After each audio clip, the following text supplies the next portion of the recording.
जैसे ही इस कहानी की शुरुआत हुई तो हमें एक मेल और एक फीमेल को दिखाया गया। पता चलता है कि ये दोनों लोन ऑफिसर्स थे। हम देख पाते हैं कि इस समय वो दोनों जिगसॉ के ट्रैप में काफी बुरी तरह से फंस चुके थे। वो दोनों जिगसॉ के ट्रैप में इसलिए फंसे थे क्योंकि वो दूसरे लोगों को इल्लीगल तरीके से लोन देते थे और गरीब लोगों के फाइनेंशियली कंडीशन को जानते हुए भी ये उन्हें लोन देते थे और जानबूझकर उन्हें फंसाकर उनसे डबल लोन वसूल करते थे। यहाँ पर जिगसॉ उन दोनों को बताता है कि अब सिर्फ एक ही है जो यहाँ से जिंदा बचकर निकलने वाला है।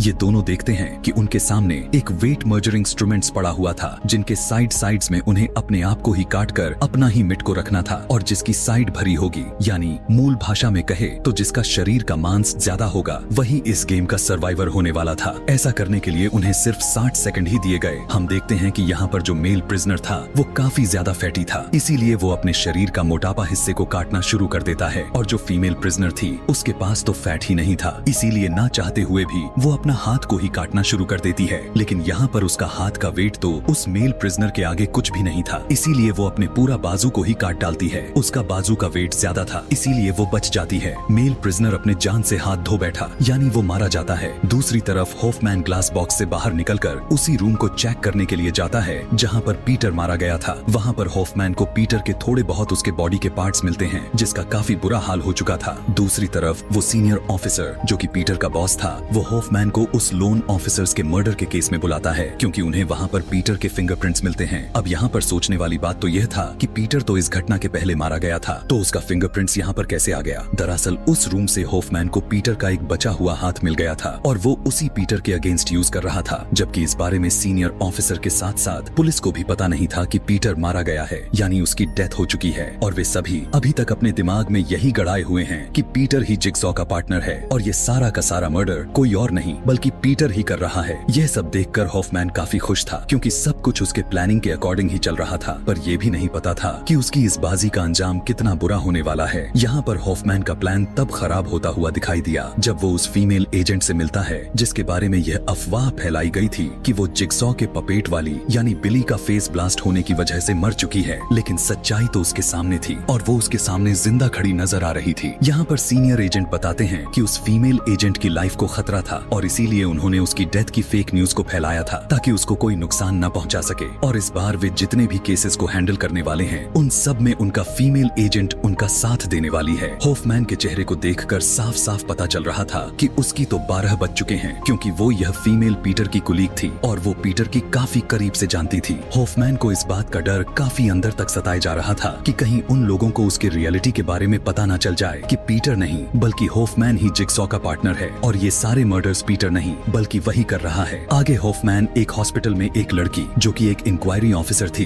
उससे मिलता है और ये इंक्वायरी ऑफिसर जिगसॉ के बारे में काफी डिटेल से लिखती थी। वो इंक्वायरी ऑफिसर जिगसॉ की वाइफ यानी जिल टक का एड्रेस मांगती है। वो कहती है अगर तुमने मुझे जिल टक का एड्रेस दे दिया तो मैं जिगसॉ के बारे में लिखना बंद कर दूंगी। फिर हम जिल को उस बॉक्स के साथ देखते हैं जिस बॉक्स को उसे आखिरी निशानी के तौर पर दिया गया था। जिल को उस बॉक्स में से 6 पैकेट्स के साथ एक इन्वेल्प मिलता है। इसके अलावा उस बॉक्स में और भी कुछ था लेकिन वो हमें नहीं दिखाया जाता। अगले दिन होफमैन जिल से मिलने के लिए उसके क्लिनिक पर जाता है और यहाँ पर यह रिवील होता है कि जिल भी यह बात जानती थी कि ये होफमैन ही जिगसॉ का पार्टनर है।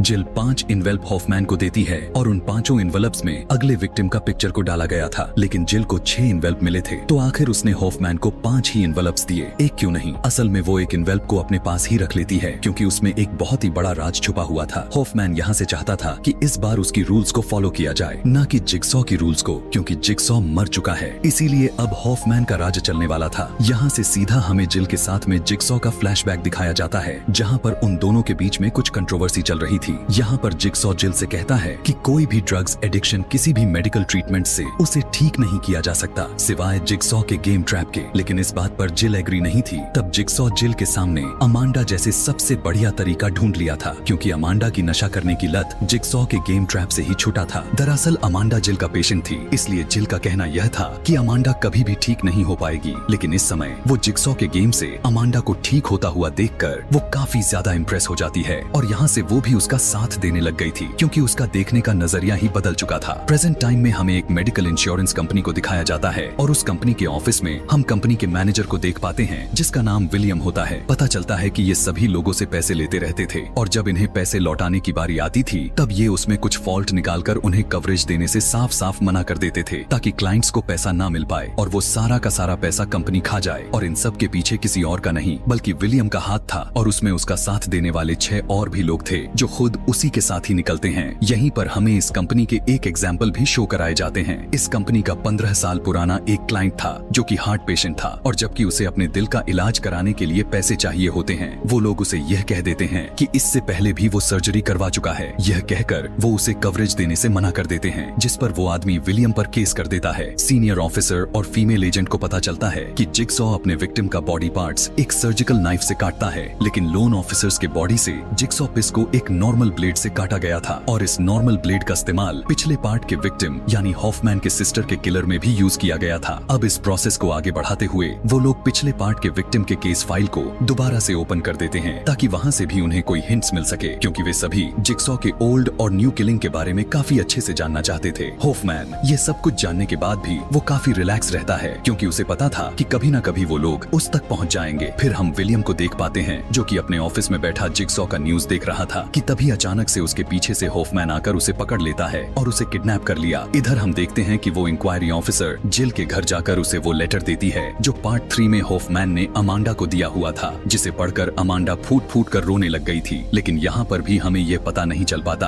कि उस लेटर में आखिर लिखा क्या था, उसकी राज क्या थी। तब जिल कहती है कि वो इस लेटर के बारे में कुछ नहीं जानती लेकिन वो इंक्वायरी ऑफिसर उस लेटर को उसके डोर के नीचे से अंदर डालकर चली जाती है। हम देखते हैं कि हॉफमैन इसे रास्ते से ही किडनैप कर लेता है। विलियम जब होश में आया तब उसने देखा कि वो तो जिगसॉ के ट्रैप में अब फंस चुका है और उसके ठीक सामने उसका गेट कीपर भी उसी ट्रैप में फंसा हुआ है। विलियम के दोनों हाथों पैरों में बॉम्ब को लगाया गया था। जिगसॉ का टेप उन्हें बताता है कि अगर वो बॉम्ब से आजाद होना है तो उसे कुछ दिए गए टेस्ट को पास करना होगा और टेस्ट को पास करने के लिए उसके पास सिर्फ 1 घंटे दिए जाते हैं। लेकिन अगर वो इस टेस्ट में फेल हो गया तो वो खुद तो मरेगा ही, साथ उसकी फैमिली भी उसी की वजह से मारे जाएगी। पहले बॉम्ब से आजाद होने के लिए उसे चाबी लेनी होगी। पता चलता है कि पहले बॉम्ब की चाबी को लेने के लिए उसे इस टेस्ट को सरवाइव करना पड़ेगा, यानी पहले टेस्ट को पास करने के लिए उसे अपनी सांस को रोक कर रखना होगा और जितनी बार वो अपनी सांस को छोड़ेगा उसकी दोनों साइड पर लगा मेटल से बना हुआ टोन लॉक उसके करीब आता जाएगा और वो क्रश होकर उसमें मारा जाएगा। और सेम यही वाला ट्रैप उसके गेट कीपर को भी लगाया गया था और क्योंकि वो स्मोकर था इसीलिए वो अपनी सांस को नहीं रोक पाता और वो मारा जाता है। लेकिन विलियम किसी तरह इस पहली टेस्ट को पास कर लेता है। वहाँ पर विलियम को एक चाबी नजर आती है जिसकी मदद से वो एक बॉम्ब को खोल देता है और अपनी दूसरे स्टेज के लिए आगे बढ़ने लगता है कि तभी हम एक मदर के साथ उसके एक बेटे को देख पाते हैं जो कि एक केज में बंद थे और वहीं पर एसिड को भी रखा गया था। देखने को मिला कि 2 स्विच दिए गए थे, एक स्विच पर लाइव और एक पर डाई लिखा गया था। वहीं पर हम इंक्वायरी ऑफिसर को भी देखते हैं जो उसे भी एक केज में बंद किया गया था। अपने नेक्स्ट स्टेज के लिए विलियम एक रूम में पहुंचता है जहाँ पर वो देखता है कि उसके 3 एम्प्लॉयर्स को लटकाया गया है और उन तीनों में से विलियम किसी एक को ही सेव कर सकता है, इसीलिए वो ना चाहते हुए भी फीमेल को सेव करता है। बाकी के 2 जिगसॉ के ट्रैप से मारे जाते हैं। वहीं पर उसे एक चाबी मिलती है जिसे वो अपना दूसरा बॉम्ब भी ओपन कर लेता है और तभी उसे अपने हाथ पर एक मैसेज लिखा हुआ मिलता है, यानी फाइनल डिसीजन की। तभी उसे याद आता है कि वो तो पहले जिगसॉ से 2 बार मिल चुका है, एक बार किसी पार्टी में और दूसरी बार उसके अपने ही ऑफिस में जब वो जिगसॉ को भी कवरेज देने से मना कर दिया था। यहाँ पर विलियम को अपने टेस्ट में उसकी ही लॉयर मिलती है। वो देखता है कि उसकी गले पर एक ट्रैप लगा हुआ था। पता चलता है कि उस ट्रैप की चाबी विलियम के पेट के अंदर थी, लेकिन यहाँ पर विलियम अपना पेट नहीं काटता और टाइम अप होने से पहले ही उस लॉयर की भी बहुत ही दर्दनाक तरीके से मौत हो जाती है और वहाँ पर भी उसे एक चाबी मिल जाती है और फिर से वो अपना बॉम्ब सेल्फ को खोल लेता है। इधर सीनियर ऑफिसर को पिछले पार्ट की विक्टिम की एक टेप मिलती है जिसकी फ्रीक्वेंसी को वे सभी इसलिए ठीक कर रहे थे ताकि आवाज को बारीकी से सुना जा सके कि आखिर वो किसकी वॉइस है। और जैसे ही उन्हें पता चलता है कि वो आवाज किसी और की नहीं बल्कि हॉफमैन का है, तब हॉफमैन सबको मार डालता है और वो उस टेप के साथ साथ उस जगह को आग लगा लगाकर वहाँ से चला जाता है। इधर हम जिल को देख पाते हैं जो कि हॉस्पिटल के एक रूम में वही पार्सल डिलीवर करती है जो कि उसे मिला था। इधर विलियम को दिखाया गया जो वो अब एक ऐसी रूम में पहुंच जाता है जहां पर उसे उसके वही 6 के 6 एम्प्लॉयर्स को ट्रैप में फंसाया गया था जो कि उसका साथ देते थे और उस ट्रैप में से विलियम सिर्फ 2 लोगों को ही बचा सकता था। उन सभी के सामने शॉटगन को भी सेटअप किया गया था। पता चलता है कि उन 2 लोगों को बचाने के लिए विलियम को अपना हाथ एक मशीन में सेक्रीफाइस करना पड़ेगा, इसीलिए उन 6 में से 2 लड़कियों को बचा लेता है और वहाँ पर भी उसे एक चाबी मिलती है और वो अपना बॉम्ब शेल्फ को खोल लेता है। फिर हम उस माँ और बेटे को देख पाते हैं जो कि अचानक से पैनिक कर जाते हैं क्योंकि टाइम अप होने ही वाला था और उन्हें कुछ भी समझ नहीं आ रही थी कि वो क्या करें। इसीलिए घबराहट में वो डिसाइड करते हैं कि वो मेन स्विच को ऑन ऑफ कर देंगे, लेकिन वो भी काम नहीं कर रहा था। इधर हम जिल को देखते हैं जो वो उस रूम में पहुंच जाती है जहां पर ये सारी की सारी गेम को कंडक्ट किया जा रहा था और जिक्सॉ के बॉक्स से जो बाकी का सामान मिला था वो उसे वहीं पर रख देती है। हॉफमैन ने जो लेटर अमांडा के लिए लिखा हुआ था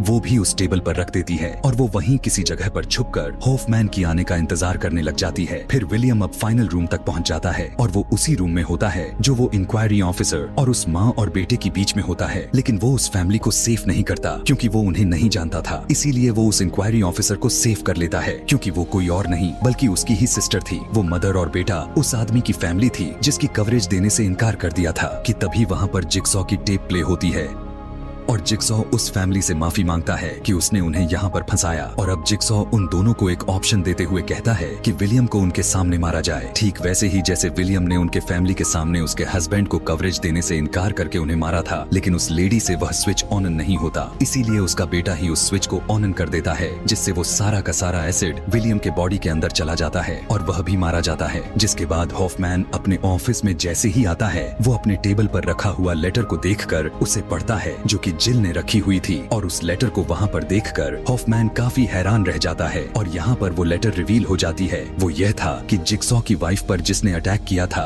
वो अमांडा नहीं थी बल्कि अमांडा का ही एक फ्रेंड था। जिल के क्लिनिक में चोरी करने का प्लान अमांडा का ही था, लेकिन वो किसी तरह से भी जिल को चोट पहुँचाना नहीं चाहती थी। अब यह बात जिक्सॉ को तो पता नहीं चलती, लेकिन हॉफमैन को पता चल गया था और तब हॉफमैन अमांडा को उस फीमेल डॉक्टर को मारने के लिए ब्लैकमेल करता है जिस फीमेल डॉक्टर ने जिक्सॉ का ऑपरेशन किया था, जिसके बदले में हुआ यह कि उस फीमेल डॉक्टर के बदले में उसका हस्बैंड जिक्सॉ को मार डालेगा और जिक्सॉ की सीट हॉफमैन को मिल जाएगी। और हुआ भी कुछ ऐसा ही कि तभी अचानक से जिल हॉफमैन को इलेक्ट्रिक शॉक देकर उसे एक चेयर के साथ बांध देती है और उसके फेस पर वही ट्रैप लगाती है जो कि अमांडा के ट्रैप पर लगाया गया था। उस ट्रैप की चाबी हॉफमैन को भी नहीं देती और वो यहाँ पर इस बात को भी रिवील कर देती है कि जिक्सॉ ने 6 विक्टिम के इन्वेल्प्स भेजे थे और एक इन्वेल्प क्योंकि जिल ने अपने पास पहले से ही रख लिया था क्योंकि उसमें एक राज था। अब वो राज यही था कि उस लास्ट वाले इन्वेल्प में किसी और का नहीं बल्कि हॉफमैन का ही पिक्चर्स थी। जिक्सॉ का मानना यह था कि हॉफमैन भी उसके ट्रैप में आ जाएगा क्योंकि वो जिक्सॉ के इस प्रोसेस को आगे बढ़ाने के काबिल नहीं है। जिल हॉफमैन को वहीं पर मरने के लिए छोड़ देती है और वहाँ से चली जाती है। हम देखते हैं कि हॉफमैन अपने हाथ को तोड़कर चेयर से उठता है और एक विंडो की मदद से अपना ट्रैप भी हटा लेता है। हॉफमैन बच तो जाता है लेकिन उसका फेस काफी बुरी तरह से इंजर्ड हो गया और इसी को दिखाते हुए इस कहानी का पार्ट 6 भी खत्म हो जाती है।